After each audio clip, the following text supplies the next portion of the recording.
Hello and welcome back to another episode of STORYHIVE On Location with Bowen and Mimi. And we are on location in gorgeous Revelstoke, BC today with the gorgeous Kristen Begg from Ontario originally, but lives here in this amazing neighborhood. And thank you for having us in your backyard today.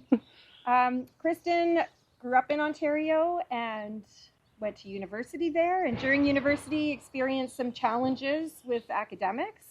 And later in life, after experiencing that, decided to turn that experience into her life passion and a business opportunity, and created Cortex ADHD coaching. Yeah. What were you studying? My first degree was in peace and conflict studies, and my second degree is in international relations and economic development. Wow. A little far away from where we are now, but yeah. Okay, we can Absolutely. talk a lot about that too. Can you maybe tell us a bit about those challenges? Initially, when did you notice that you were struggling maybe more than some of the other students, or how did that happen for you? Definitely. It was pretty obvious in my first semester that I was smart, I was intelligent, but things were not landing. It was my study skills, they didn't exist. I didn't know how to ask for help. I was ridden with guilt and shame, not knowing how to ask for help. I didn't have any diagnoses. So I thought accessibility service was strictly for people who had them. All this mess. And I just brute forced my degree, nearly failed out, and didn't actually realize how hard it was until later. Actually, I thought everyone struggled this much in university, but I guess it was just me in a lot of ways. Well, not just me, but felt like it. Right. And I didn't go to university, so I'm not sure about the supports that are available now compared to at that time. And so I imagine that's changed quite a bit as well.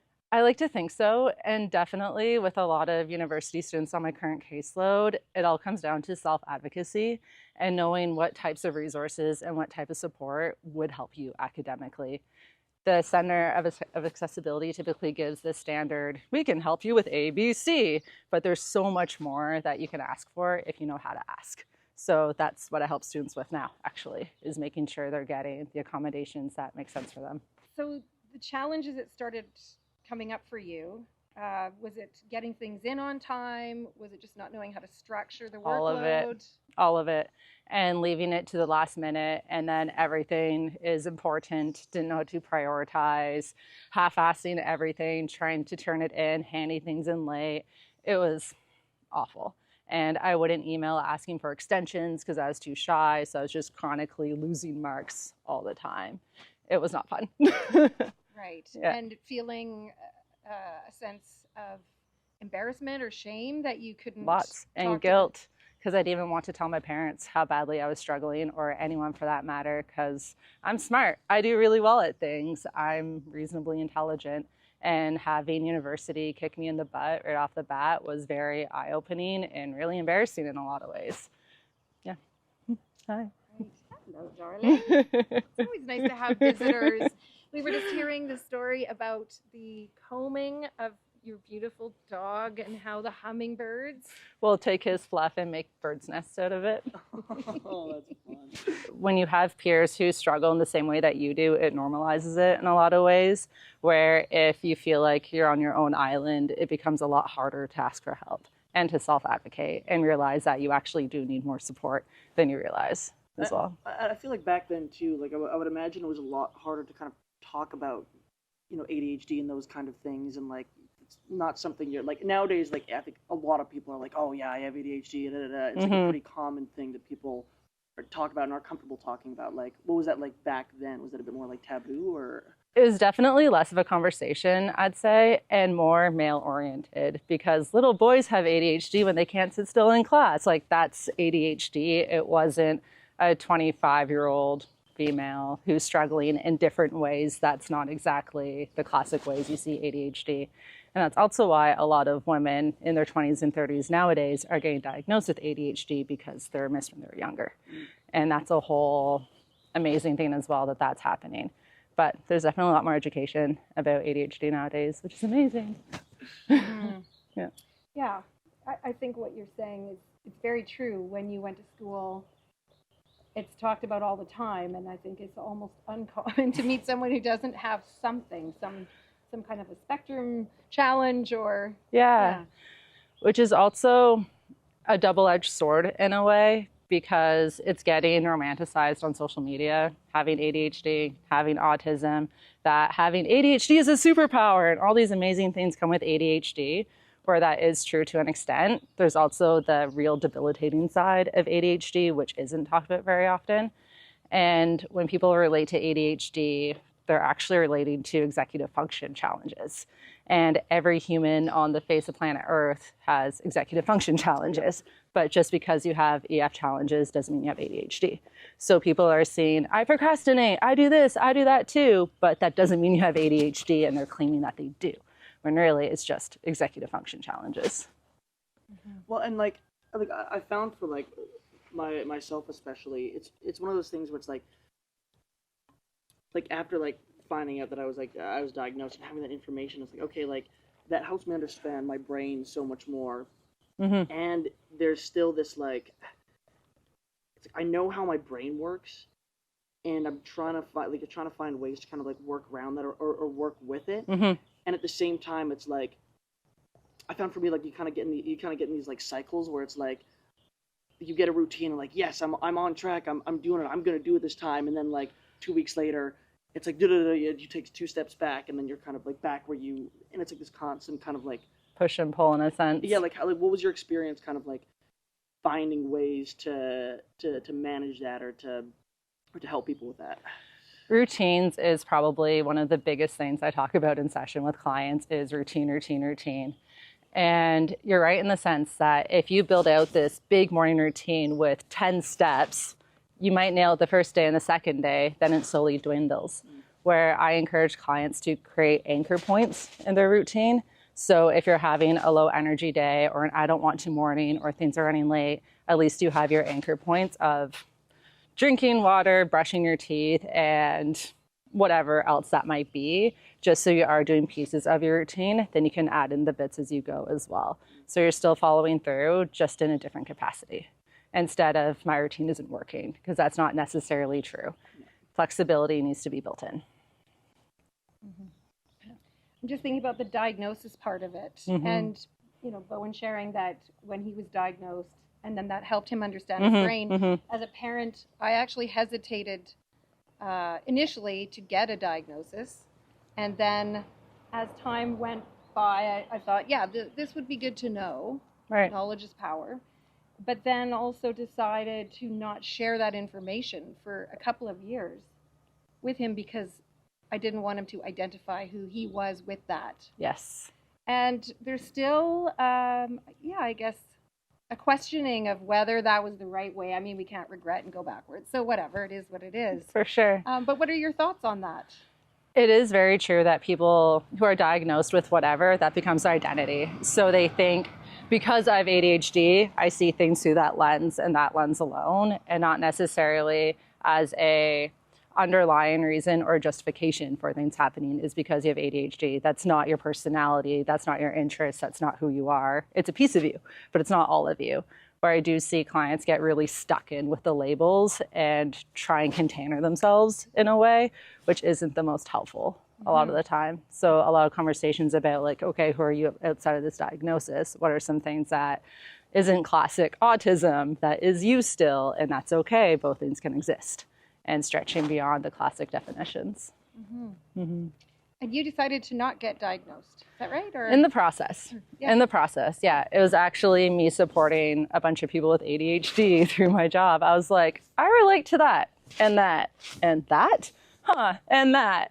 So just more and more was clicking for me in my brain, and I thought, okay, I understand my people a little too well. Maybe I should go on my own journey and figure out what's going on with me and how my brain works, because I know how my brain works, but I think it'd be really cool just to get the language behind it as well. Yeah, like I'm wondering if this is like similar for you, but it's like there's almost kind of a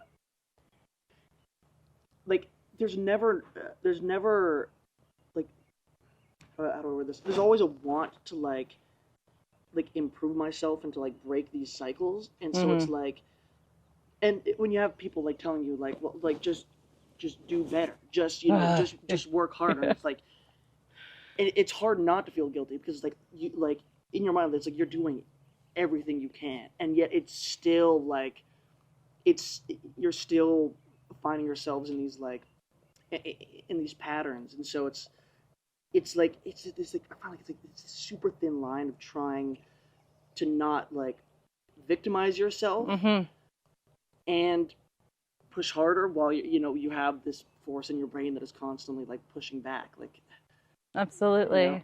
And it's treating yourself with that kindness and acknowledgement. Like I might be at a 3 out of 10 today. So that means if I'm giving 3 out of 10, I'm giving 100% because that's all I got to give today. And that's amazing. And it's being able to check in with yourself on what does that look like for me today? And what does success look like for me today? And not what does this person think it looks like for me today? Or what did it look like for me yesterday? And not holding yourself to anything else but how you're feeling now with the tasks upcoming.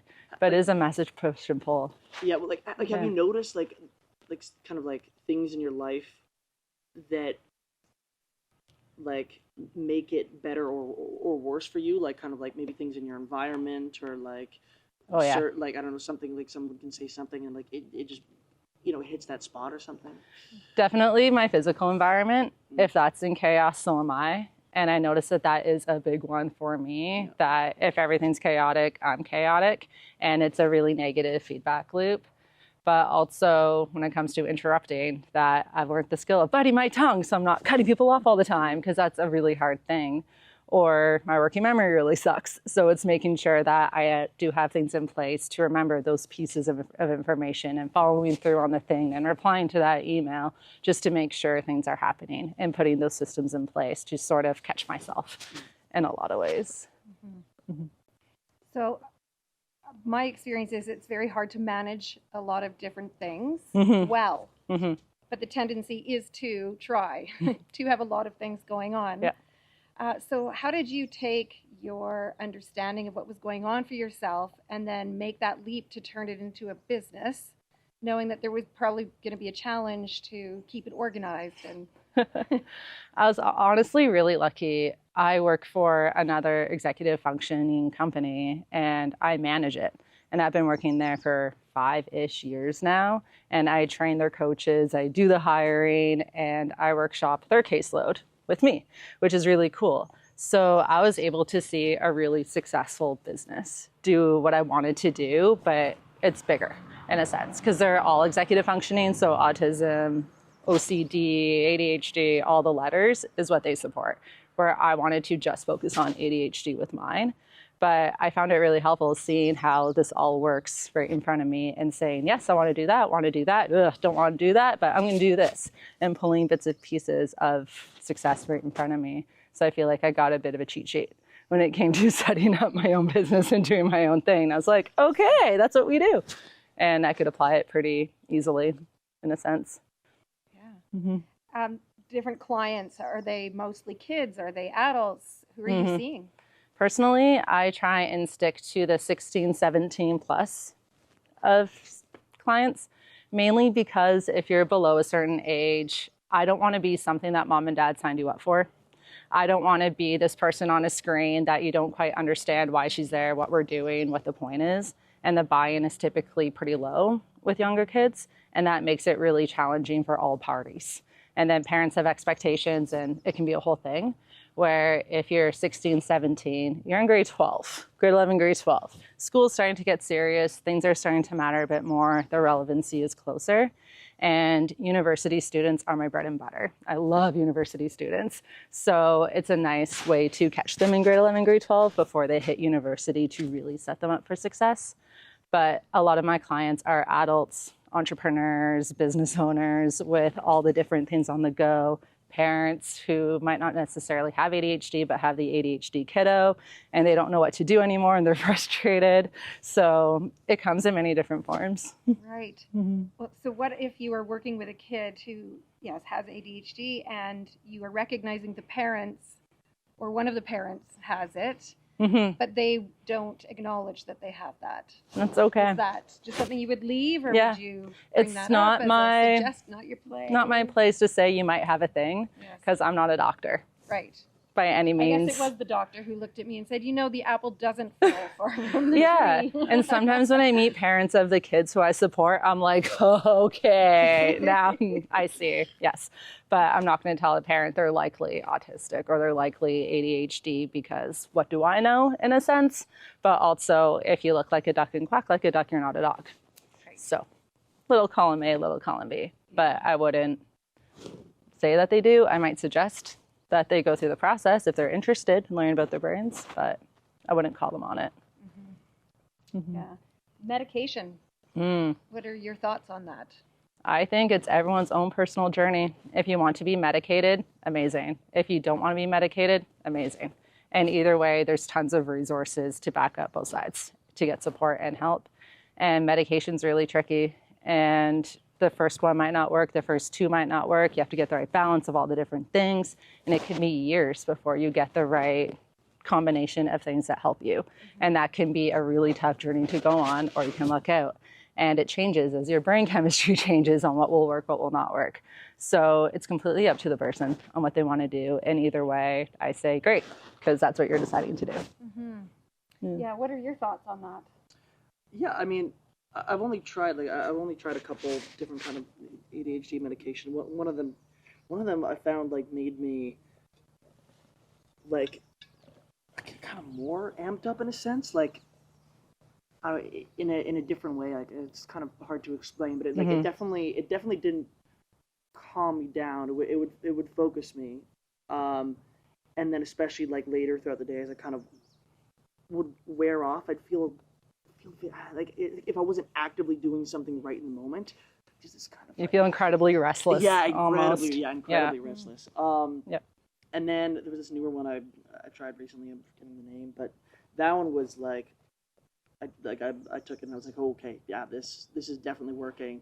But again, like I think it would take years of like trying different ones and different dosages because it's like it worked so incredibly when I take it, and then that's when I'm on the come down of it throughout the day. It's like it's like this kind of like it was like this restless feeling, but it was more in the mind than the other one, and it's like that. I don't think I had a worse sleep than I did last night. I'm like till like 4 a.m. trying to, I'm like sweating. I'm like. And that's tough. That's tough. And with those meds comes all the side effects. Yeah. A lot of the time too. So it's a balance, and the opportunity cost is me focusing for 4 hours of my day worth the next piece, the come down and everything else. Sometimes yes, sometimes no. Right. And it's figuring out what balance you're okay with and what you want to compromise in a sense as well. And sleep shouldn't be a compromise. Yeah. That's an important one. I would rather have good That's sleep an important one. Be a little more crazy ADHD. Yeah. I remember you saying after that experience, you were quite shocked at how it affected you, and your thought was, how is it that little kids are being given this? Now, of course, the dosages and everything, we don't know. Right. But you were quite shocked to have that experience for yourself as a young adult, and imagine, a smaller child. Yeah, I think like especially just like how well it worked and how intense that kind of, because it's like at least for me, like I would take it and it's like for the first hour it's like this very like euphoric kind of feeling, because like a lot of these, like they are a form of I don't know, there's plenty of different kinds, but like a lot of these are forms of pretty they're very stimulating. Yeah, exactly. Yeah. They're stimulants. So that was so I'm like thinking, I'm like, man, like I can't imagine like giving this to a kid and then having them, and then of course you have to always be upping the dosage, and so then a kid starts taking this like at 7-8 years old, and then they're 15 and they're they started at 5 milligrams a day and now they're up to like 200 milligrams a day, and it's like you don't think of like something like ADHD medication as something that like you'd have these terrible like side effects that you're having these come downs when you're trying to get off. But I think that totally, and I've done a bit of research myself and kind of like seeing how people have had those experiences. Like, wow, like I feel like no one really thinks about that aspect of it. Yeah, and that's really challenging for the kiddo in school who feels great in the morning, and then come lunchtime, things start to go downhill because they're feeling restless or feeling anxious or feeling XYZ. of the come down some of the times, and that makes it even harder to focus in school. That makes it even harder to pay attention and even harder to do the work. Then they're disruptive, and then. So yeah, it's a pretty big challenge either way, I think. Can you describe a little bit more what is going on in the prefrontal cortex? Yeah. So the short of it is when you have ADHD, as I said, prefrontal cortex, and that's where your executive functions live. So when you have ADHD, your neurotransmitters are basically shorthanded. So they're going off in different directions, or they're not reaching their end destination totally. And there's different things happening in your brain. And that's, in a sense, ADHD and autism, is that slower neurotransmitters or really fast neurotransmitters, depending on what's going on, but you're essentially shorthanded. Mm-hmm. So Gabor Mate from Vancouver, he's written Scattered Minds. Oh yeah, oh yeah. Yeah, what are your thoughts on what he says is the reason why people have ADHD? I like a lot of what he says, but I find it's very clinical in a lot of ways, where he doesn't really take into how individualized ADHD really is and the giant spectrum that it is. And he likes to attribute a lot of it to genetics, which is true in a sense, but also yes, but. I find a lot of what I read with him is yes, but. There's more to this, or more that I want to add, or more that I want to read when it comes to him. He's brilliant, and he's a great resource and a great first few steps, I find, but he's not all-encompassing, I don't think. I think he did a lot of work with addictions and then trauma. Later went into more ADHD work. So, yeah. The name Cortex. How did you get the name Cortex ADHD for your business? Prefrontal cortex. So I just took the word cortex and put a K because Kristen, and good enough. Hey, this is good. This is your opportunity. Like, yep.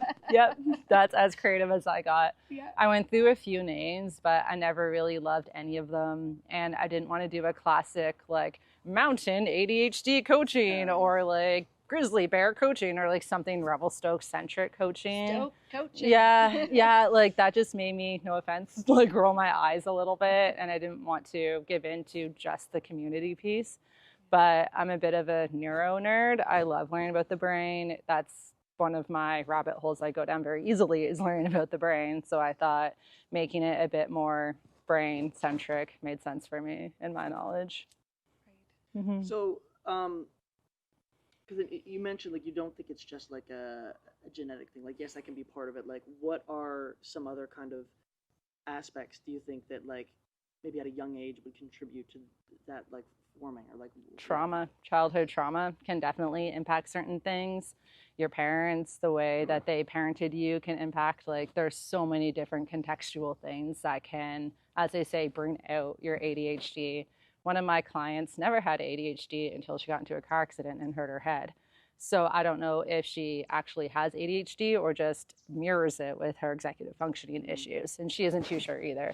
But she's like, feel ADHD now, didn't before. So it can be really interesting what your brain can do.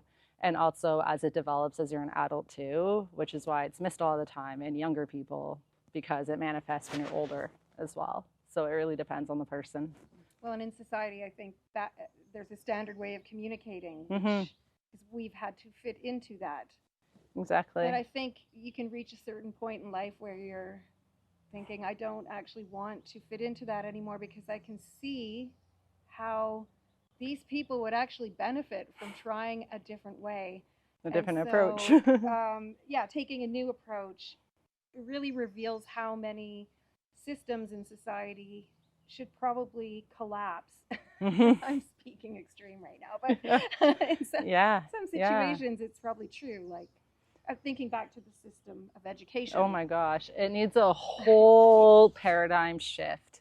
It needs a whole gets knocked over, rebuilt from the beginning. Okay, I think. At this point in this I think like it needs a brand new, a whole new thing. What you think education should look like.